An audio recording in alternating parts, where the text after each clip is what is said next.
இன்னைக்கு திருக்குறள் கடையில பத்தி தான் தெரிஞ்சுக்க போறோம். அதிகாரம் 31 வெகுளாமை.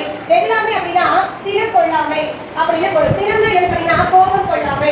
என்ன குறள்னு பாத்தீங்கன்னா தன்னைத்தான் காட்டி சினம் காக்க காவாக்கால் தன்னையே கொள்ளும் சினம். இந்த குறளுடைய பொருள் என்ன பாத்தீங்கன்னா நம்ம அதிகமா கோபம் வச்சிருந்தோம், நம்மளோட கோபம் இருந்ததுன்னா அந்த கோபமே நம்மள அடிச்சிடும் அப்படிங்கறத இதோடைய பொருள். இதுக்கு ஒரு குட்டி ஸ்டோரி சொல்றேன். அந்த ஸ்டோரியை புரிஞ்சுக்கிட்டு நீங்க என்ன புரிஞ்சுக்கிட்டீங்களோ கேட்டு அதை நீங்க என்கிட்ட சொல்லுங்க. சரியா? என்ன ஸ்டோரினா, ஒரு ராஜா டெய்லி வேட்டையாட போவாரு. அதனால காட்டுக்கு பக்கத்துலயே ஒரு அரண்மனையை உருவாக்குறாரு. ஒரு நாள் வேட்டையாட போறப்ப ஒரு குட்டி புள்ளி மாடை பாக்குறாரு. அந்த மாடை எடுத்து வந்து அழகா இருக்கேன்னு சொல்லிட்டு அது வளர்க்க ஆரம்பிக்கிறாரு. டெய்லி எந்திரிச்ச உடனே என்ன பண்றாரு, அந்த புள்ளி மாடை தான் பாப்பாரு. சரிட்டு அதுக்கு ஒரு நாள் என்ன ஆச்சு, தூங்கி எழுதிக்கிறாரு. காலையில போய் இந்த மாடை பார்க்கலான்னு போறாரு. மாடை காணொட்டி ஒரு பெரிய கோவம் வந்துச்சு.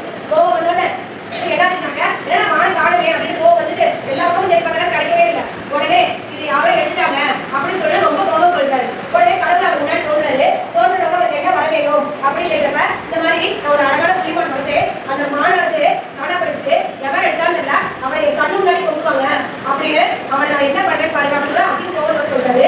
சரி, உனக்கு அந்த மரம் தானே, ஆனா அந்த வார்த்தை கேட்கற மாதிரி நல்லா யோசிச்சுட்டு கேளு, யாரா இருந்தாலும் பரவாயில்லையா அப்படிங்க. அந்த அவசரத்துல யாரோ மனுஷன் எடுத்துருப்பான் அப்படின்னு நினைச்சிட்டு அவர் கேட்டுப்பாரு. கடைசியா பார்த்தா அந்த கடவுளை வரம் கொடுத்தாரு. வரம் கொடுத்தா அந்த மாடை பிடிச்சு போனது ஒரு பயங்கரமான சிங்கம். அந்த சிங்கம் கண்ணு முன்னாடி வந்து நிக்கிறப்ப என்ன ஆகும், அந்த சிங்கம் வந்து மனிதனை வேட்டையாடுல அவர் அதிக கோபத்தோட கடவுள்கிட்ட இந்த மாதிரி கேட்டுக்கிறாங்க. என்னாச்சு, அந்த சிங்கம் வந்து அவரையும் சாப்பிட்டு மாடையும் சாப்பிடுச்சு. அப்ப அதிகமான கோபம் என்ன ஆயிடுச்சு, ஆபத்தாயிடுச்சு. அப்ப அதிக கோபம் பண்ணலாமா, கோபம் சொல்லக்கூடாது அப்படிங்கிறத அந்த கதையில நம்ம தெரிஞ்சுக்கிறோம். நன்றி.